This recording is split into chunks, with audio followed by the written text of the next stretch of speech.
Hello, everyone. Welcome to today's episode of Candid Kaya. Today, I am here with activist and engagement professional Bria, who is going to talk a little bit more about activism in general. Stay tuned. Hello, Bria. Hey. Thank you so much for coming on today's episode. Let's start with just telling the viewers a little bit about yourself.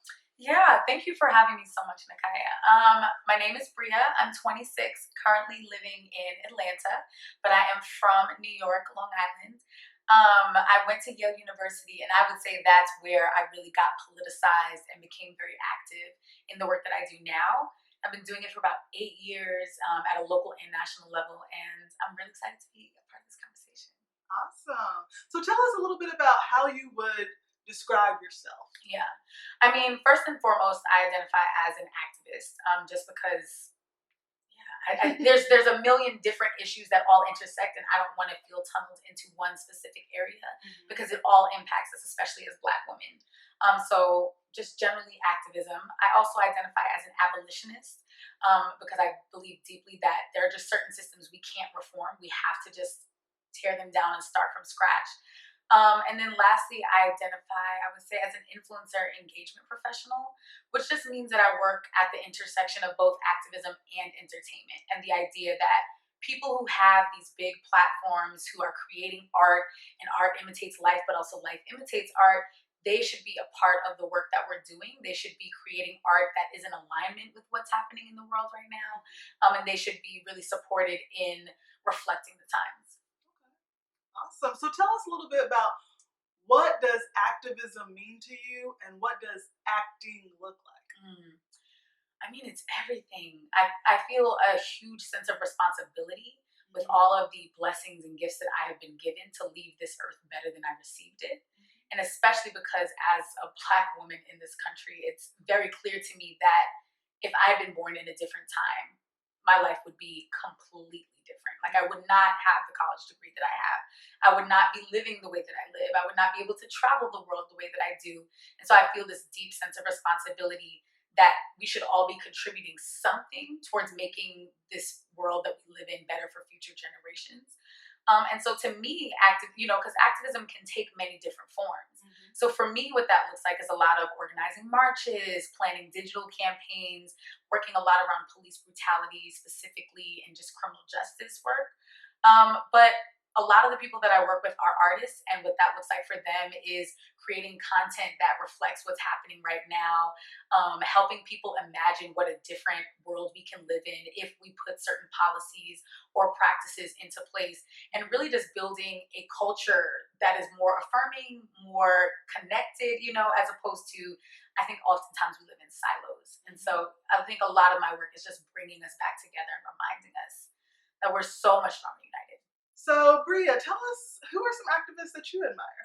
I am so inspired by so many different activists, obviously from past generations like an Angela Davis, an Assata Shakur, a Harry Belafonte, like people who put the time into this work. But I'm also inspired by all of the young activists right now, especially like the Gen Z energy that's been coming up with March for Our Lives and with just recent juvenile justice work. It's been really inspiring to see people who are like directly impacted by the issues being like, nah, enough is enough. Right. Yeah. So tell us too, in your mind, what are some characteristics that make a good activist? Yeah, I mean, I think first and foremost, everyone thinks of activism as like, I've got to be loud, Right. or I've got to be domineering. And that's not necessarily the case. I think some of the activists that are most impactful and get the most stuff done are people who are really strategic, and people who are saying like, okay, let me not just speak just to speak, but just like, who can I influence? Like, what is that specific person who has the power to make change in this case, who I can influence? And then it's about how can I target that, whether that's showing up outside their house, whether that's a Twitter town hall, whether that's a series of events, whether that's a march, etc. But I just think that sometimes we aren't as creative in our activism, and the people who are like the best at this are people who are willing to sort of look outside of the box and say, what have we not thought of yet? Right. All right, so tell us some of the causes that you stand for, and where does that passion for those causes come from? Yeah, I would say the biggest one, first and foremost, is the way that our criminal justice system impacts Black people. I was 17 when Trayvon was killed, so he was 17 at the time as well, and that felt like a big like gut punch for me because I didn't grow up on social media that much, like maybe AIM, but really that was the first time that I felt like, oh, this is something that I'm experiencing alongside Black young people across the country, that we're seeing someone our age being killed and not getting any accountability, and that sort of really woke me up to the fact that this was, I was impacted by Trayvon's death, but my parents had, their own viral names in their generations, whether that's the Emmett Tills, whether that's the Rodney Kings, etc. Right? So it just felt like, oh, there's a clear legacy, and we just keep repeating this cycle. And I just, at that moment, felt really invested in like, how do we stop that cycle? I don't want to have kids and be talking about more Black boys and Black girls who are being killed, whether by police or by white supremacists. So let's talk about a little bit about how you've acted as a social activist.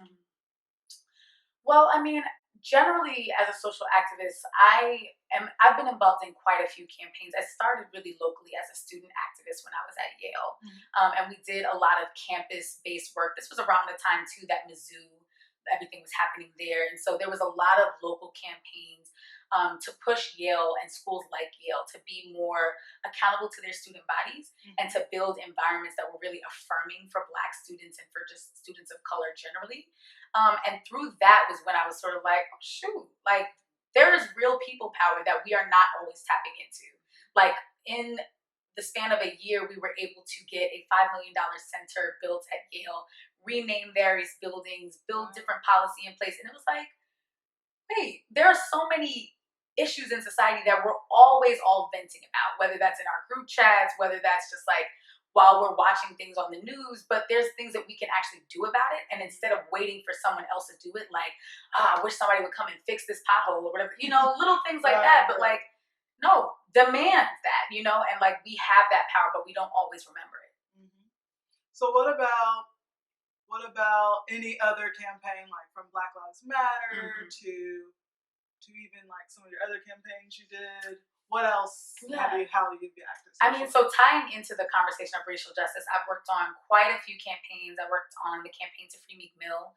That was a really amazing one. Like, obviously it was very visible, but it was more so empowering for people to realize like there are Meeks all around us in that way. Like we all know aren't just Meek Mill. Literally, right, exactly, who are not a Meek Mill, a famous rapper, but who also get caught up in that system where a judge you're on probation for 10 years and you still getting caught up in this, all of these different things. So that was a really powerful campaign because I think a lot of times people think that activism is like something that you have to have a degree to do or be a part of. And that was when it was like, nah, the hood should be a part of this. Like we're impacted by these issues too. Like if you're a fan of Meek Mill, if you know someone who's in a similar situation, this is something you could be a part of. So that was a really cool one. But I've done a bunch. I was the youngest national organizer for Women's March. And so being a part of that was really interesting, but also like inspiring. The gun violence walkouts that happened in 2018, quite a few like electoral campaigns, so trying to get Black progressive people in office and being successful in some of those with an incredible elected official, Jumaane Williams in New York City, who's now the public advocate and able to really push for accountability like criminal justice, but also tenant organizing, etc. So it's been amazing. So today, a really relevant campaign is, of course, Black Lives Matter. So can you just tell us a little bit about your experience with the Black Lives Matter campaign and how can we overall, each one teach one, right? So how can we increase awareness? Yeah, definitely. I mean, so obviously after Trayvon was killed was when the Black Lives Matter movement first sparked up. So we sort of had that round one from like 2013 to 2015. And being from New York, I was very, very much affected by and involved in Eric Garner's campaign for justice. Just because, at the time, a lot of people were pushing forward, we need body cams and we just need to reform it. And it was like, well, we caught this on footage and there's still been no arrest, there's still been no accountability, etc. So now that we're sort of in like round two of Black Lives Matter, I'm really interested in us recognizing that we can't underestimate racism. Like this is not something that, okay, if we put in a Civil Rights Act of 2020, racism is going to be done. Like that's, I think, what people thought the civil rights movement of the 60s was going to be. And that's just not realistic. Like you don't build a system of supremacy for centuries, and then it can be dismantled in a year. Right. So it does take commitment, and that's what I want to encourage people to realize is like this is a marathon, not a sprint. But there are ways for us all to plug in our own ways. So even for myself with my line sisters, we have this conversation all the time. Like, how can we bring the Black Lives Matter movement to our relevant spaces? And so for me, obviously, as an activist, I'm working at the front lines of criminal justice and abolition, right?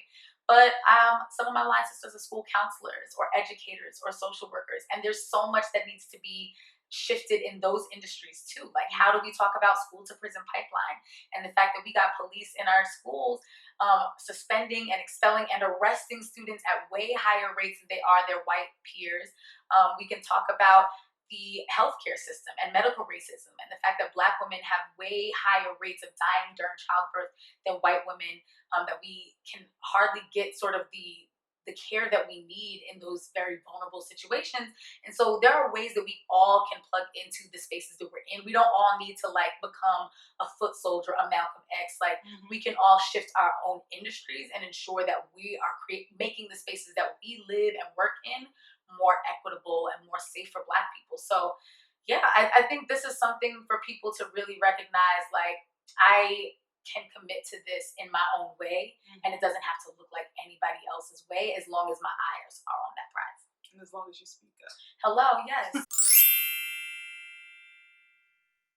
All right, Bria, now I want to get into a little bit of your advice.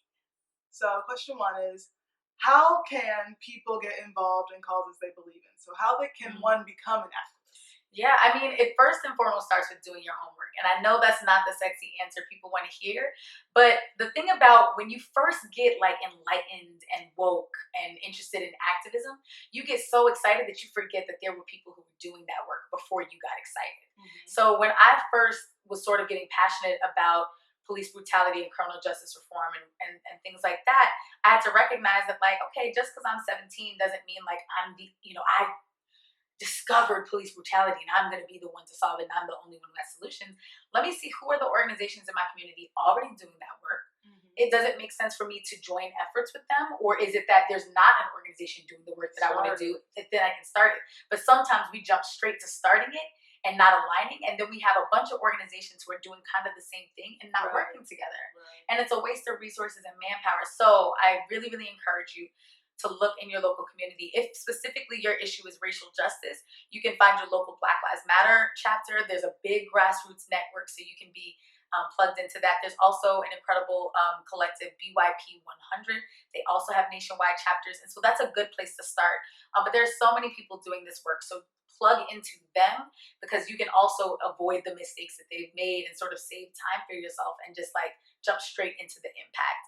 But then once you've sort of done that research and realize what it is that you want to do, don't wait for permission. Like, jump right in. Figure out what that is locally, whether it's that you want to make your schools a no-cop zone, whether it's that you want to talk about your city's budget and look at how it's allocated and things like that. Like, build a team, whether that's a team of your friends, whether that's putting a call out, like who in this area is passionate about this as well.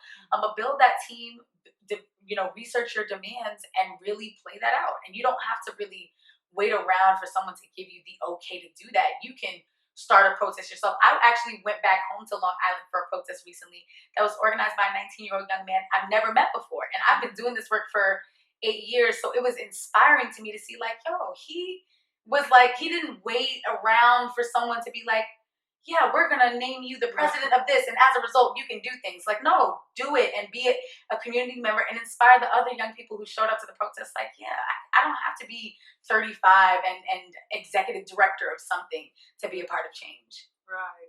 And have you guys ever heard the phrase, do it now and ask for forgiveness Yes. later? Or don't ask. Your choice. Right. But that's the trend there. So that's a good story. So I don't know about you, but with everything going on, I've had a lot of my non-Black friends asking how they can be more informed. Yeah. So what advice do you have for someone who really wants to learn more and do better and act in their own right, but is not of the Black race? Yeah, I mean, I think it's so important that those people are super vocal. It can't just be Black people talking about this issue. Right. And it also is not just a Black white thing. So Right. it's not either that it's like, oh, the white allies need to be speaking, but like people of color can like chill in a corner. Because the reality is that the Asian American community has anti-Blackness to discuss. The Latinx community has anti-Blackness to discuss. Like, you know, there is anti-Blackness everywhere, unfortunately. So everyone can plug into that. And that honestly, for me, starts at home. Like, yes, I want you posting on social media. Yes, I want you showing up to protest. But like, are your parents saying and participating in racist or harmful practices? Like, are they saying things that are stereotypical that need to be nipped in the bud?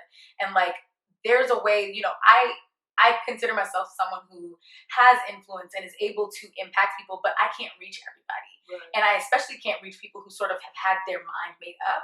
But those people will listen to their nieces, to their children, to their aunts, etc. So if you're someone who considers yourself an ally and you haven't had that conversation at your dinner table, in your friend group chats, like what are we doing as a family, as a friend group about what's happening in the world? Right. That is the best place to start. Like Right. that's your battleground. Start there. But then beyond that, I think what Malcolm X was always saying was like, organize your communities. Like, the reality is Black people are always told we have to be the ones to vote. We have to, like, if we don't show up, then that's why the election is a failure. If we don't do something, it was Black people that lost it. And the reality is we show up and we vote progressive every time. And it's time for other communities to have conversations about what are we doing come November? Who we voting for? Like, who are we really trying to be aligned with? What do we want to see for the next 4 years? Because we can't have another Trump, right? So I think that it's just important that people don't lose sight of the fact that your family and your close friends is a really powerful space for you to affect change. What advice do you have for those who believe in what's going on, who believe in Black Lives Matter, but are scared to take a stand or even choose a side? I mean, I think for Black people specifically, it's a lot going on and it's very traumatic to be plugged in all the time. I'm talking to a lot of friends of mine lately who are like, girl, I don't know how you do this every day because I am so exhausted from the last like month.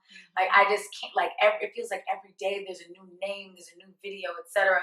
So I recommend, like, if you need to unplug, if you need to take that break, do that because that's what you need for your spirit.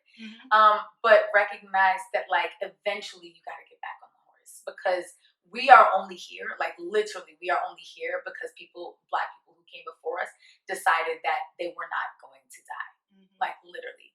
Like, somebody down your lineage decided there will be Black people in the future and they will come from my line. And like that resilience, and that honestly for me is like, I don't know how they did it because there's so many points where I'm like, ooh, if I was born at a different time, I wouldn't have made it. So it's like when you know that other people have went through so much worse, like our activism, while still definitely risky, definitely has some scary potential consequences that are attached to them, is nowhere near the kinds of dangers that it was for those who were trying to abolish slavery, for those who were going up against Jim Crow South. And so we have to sort of walk with that assurance of like, we gonna get through this, and find a community and a tribe of people who will lift you up so that when you are going up against that CEO who's like not really trying to hear it, but in the media they're saying a different thing, that you sort of have people to go to vent, to let that out on, but never let it silence you because your voice is your power. Well, perfect. Well, the last question, Bria, is just going to be, what is your call to action to anyone watching this video? Just do something. Like, just do something. Again, we don't have to get into that game of, oh, well, what I'm doing looks better than what you're doing, but just be a part of something. If you have access to people with resources, get them to pull some donations, right? If you have an artistic or creative mind, create something that can be given, you know, as a gift to this moment and help people understand what's happening more. If you've got time on your hands, whether because of COVID or whatever, volunteer for a local organization. Help them spruce up their digital presence, whatever that is.